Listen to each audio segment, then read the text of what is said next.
Have with me in the studio to do justice to understanding some of the headlines. Public affairs analyst and chartered accountant Sheson Kwade is here, as well as journalist Ifi Onyegbule. It's nice to see you both. Good morning. Ifi, morning. nice to see you. Good morning. It's a great Friday, I must Yeah, say. good one. Yes, it Okay, is. let's begin with the Daily Sun. That's where we start from this morning. As DSS gets court's nod, Showore to spend 45 more days in detention. You have that on the front page of the Daily Sun. Okay, let's move on now to the News Direct. That's where we go next. Now, Buhari orders investigation into killing of 3 police officers by army. And as IGP pays tribute to gallant officers. That's what you see on the front page of the News Direct. Let's move now to the Nation newspaper. Nation says police-army clash over slain officers and civilians. And joint panel to probe killings. And Buhari security chiefs meet over this issue. That's what you see on the front page of the Nation newspaper. Now, Daily Trust is next now. Hunt continues for kidnap kingpin as police fault army. How suspect lives large among the people. You can find details of how Alhaji Hamisu lived, alleged kidnap kingpin lives in Taraba State.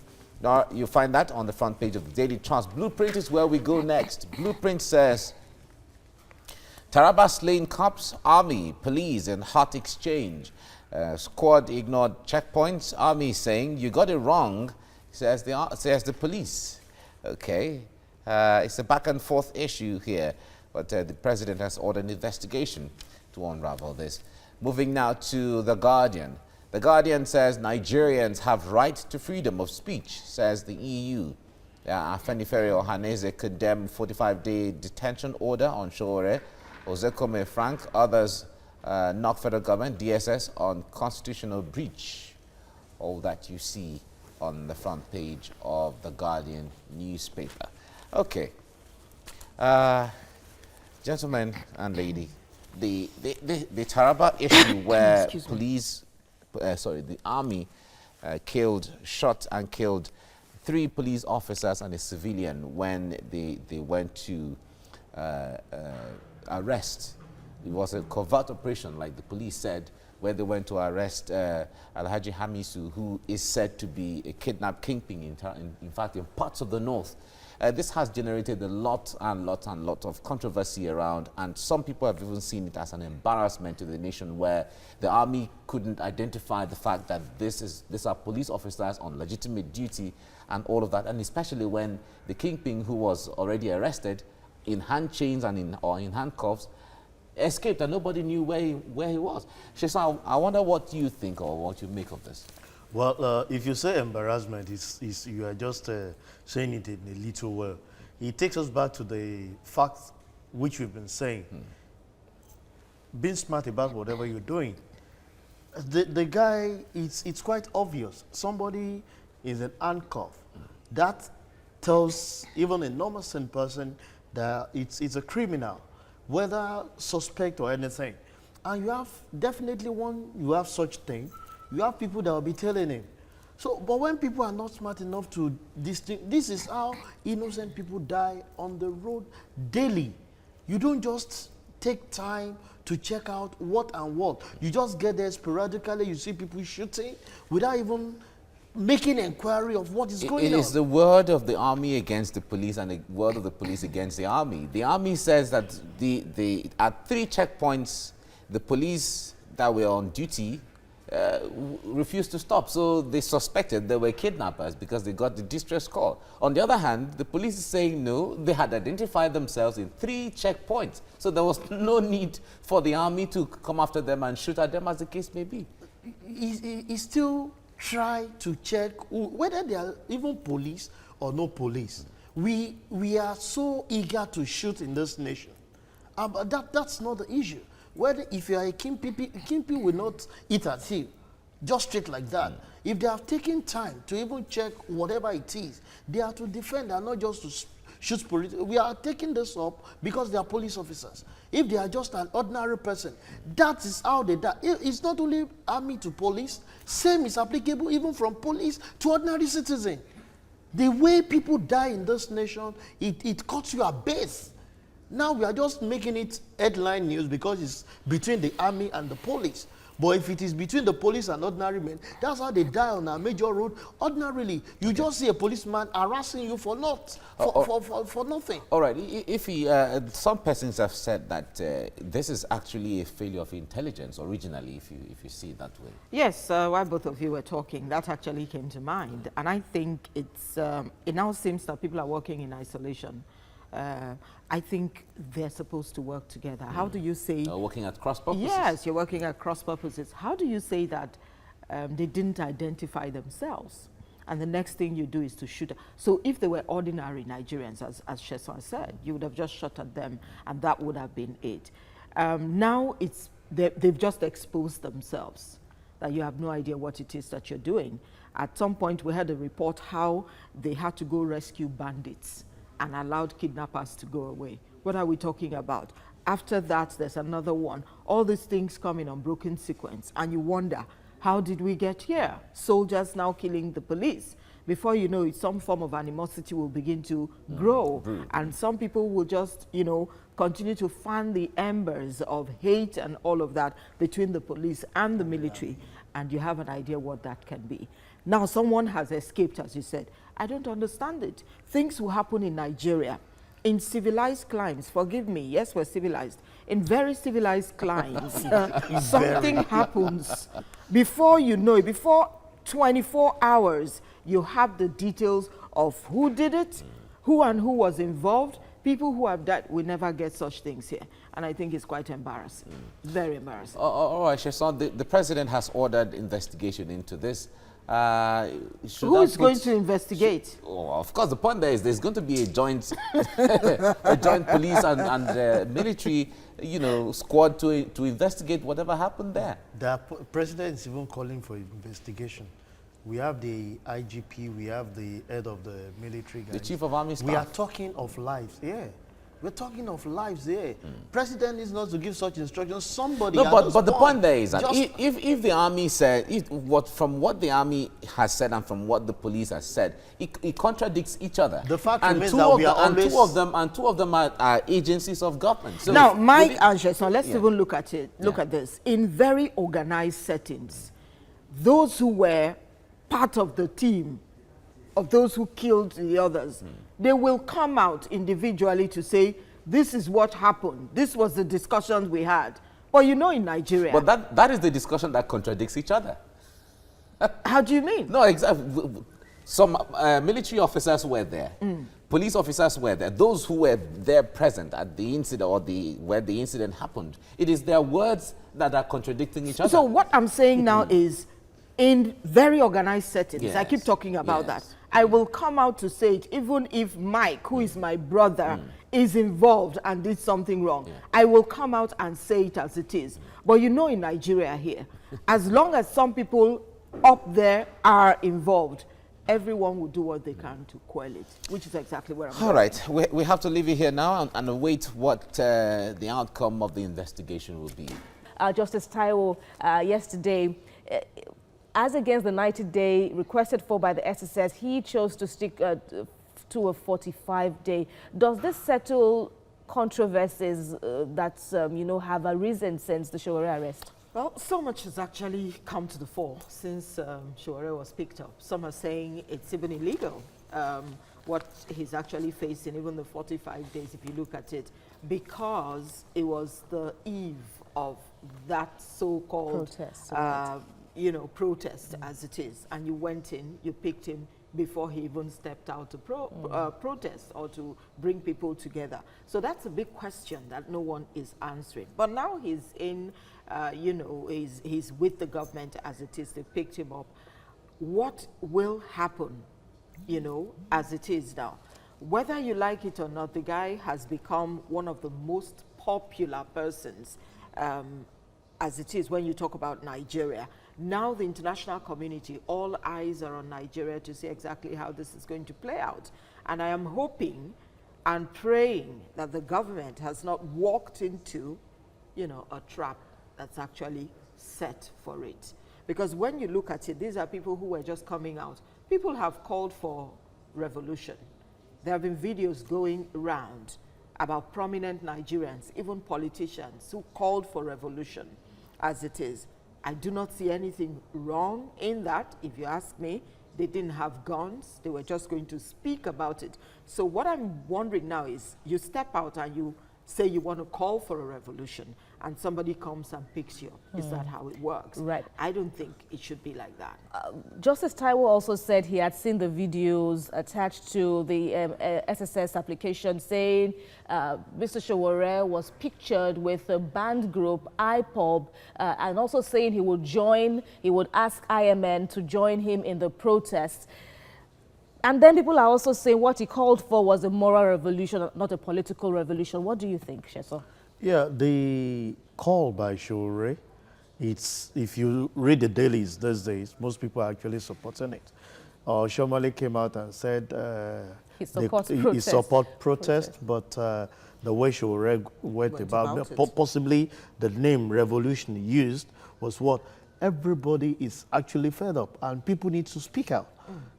And we must respect freedom of, you know, speech, if that's what we preach. What baffles me is detaining him, we are swift to do that. We obey the law when it's on our side, but when it's on the other side, we find it difficult. When the law actually said we should release Ezezeki, we held him back. But now, El Sowore, we are swift to do that. We should try as much as possible in every aspect that we want to do, carry out proper investigation.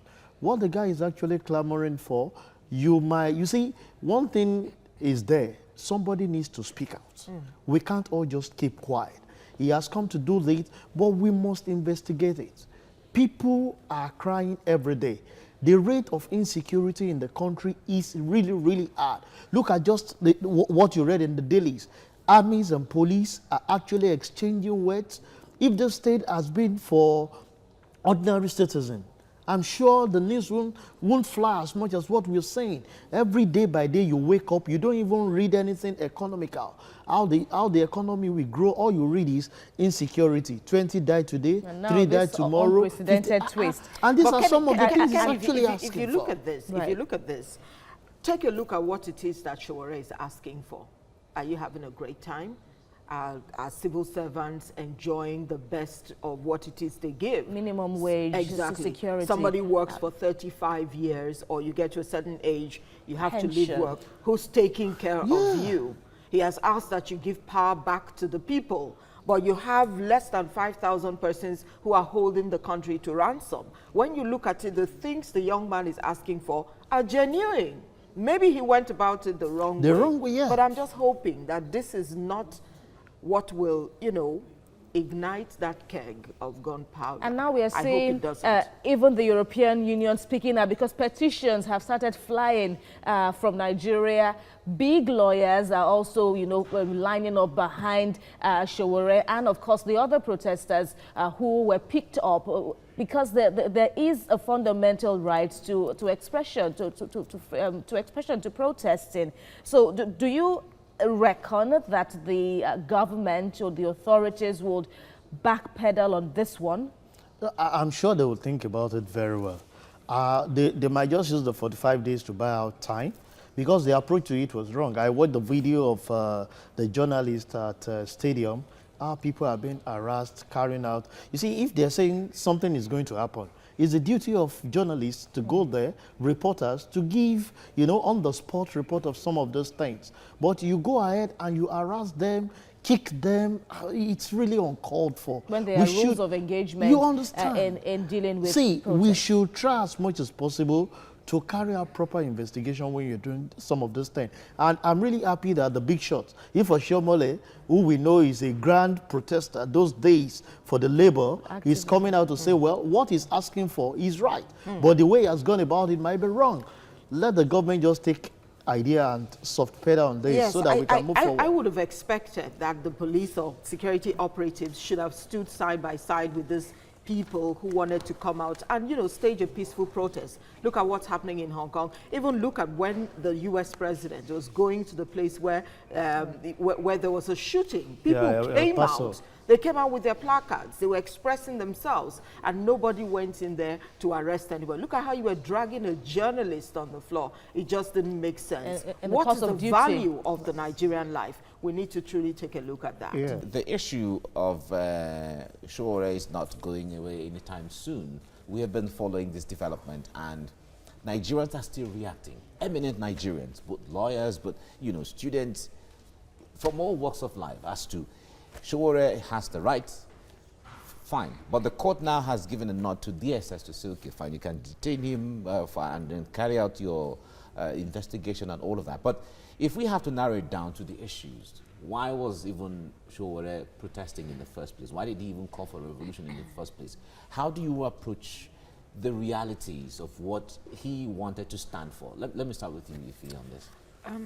As I've said in different forums, the things that the gentleman is asking for are everyday things that people want. He wants a good life for Nigerians.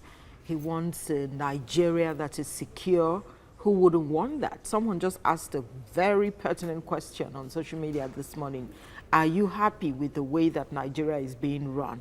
But as usual, people will come on there to abuse and curse and swear, but she says simple yes or no. And when you look at it, I'm one of those who would say that I'm not happy with the way things are going. Yes, the things he's asking for are right. That's what most Nigerians want. But again, I want to look at it from this angle. He called for a protest. I saw the video where he was talking about it. And he did say that, look, I know they will come for me. He said that. And that's anticipatory, if you ask me. Yes, I know they will come for me. This is what I want. I want to disrupt a system that doesn't work. Maybe those were the languages that have put him in trouble as it is. You look at it again, sometimes you have people egging you on, go on out, do it and all that. But when the chips are down, you'll never be there. You know, I would have expected when the news filtered in that he had been picked, I thought I was going to see, you know, a massive turnout of human beings. But you just had a few persons who stepped out, and all the madness that happened, picking people here and there, molesting journalists and all that. So sometimes when you want to do something in Nigeria, as I say to people, we don't all stand together for something. There are people who are still in love with those who have put them in chains.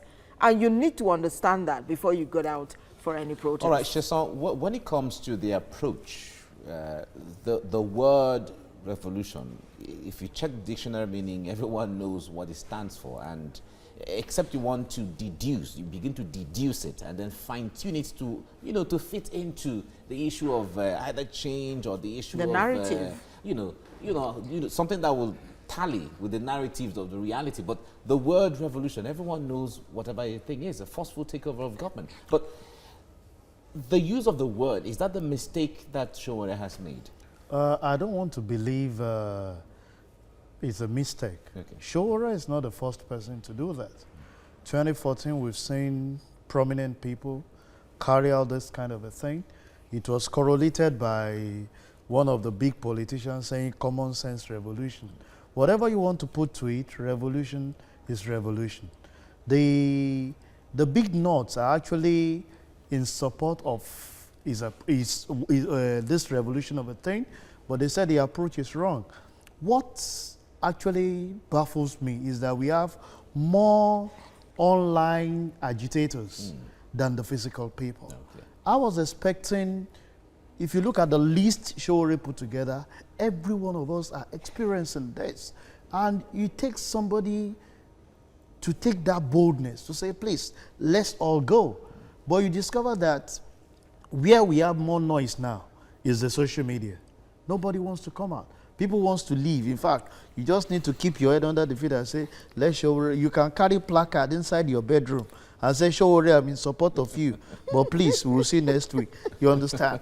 But we need to, because things are not, you see, I want to wake up one day and don't hear the issue of 20 people were killed, 3 people were killed. We want one person was killed. You know, you wake up and you talk about how do we grow the economy? In the last few weeks, we've not heard that. And these are the things this man is actually advocating for. But if the choice of words is wrong, I would just implore possibly the DSS look through this very well and let the government just give us good governance. We need it. People are clamoring day by day. People, the graduates have nothing to do. Everybody on the road, in fact, it's endless. It's endless. Mike, if you ask me, I would have said that they would have, disappointed Nigerians by doing what? Having the security operatives stand before these gentlemen and women who were going to protest and say to them, we want to guard you so that you can do your peaceful protest. It would have made a lot of sense. It would have made a lot of sense. Yeah, at least then discredit that thing that he said. Exactly. It would have. But it's all right. Maybe it's the discretion of how anybody wants to approach the issue. But let's see how things play on as we get along within the 45 days that the court has given. Thank you very much, Ifeonyegbile, for coming. Thank you for having me. Thank you very much. Thank you, Mike, for having me.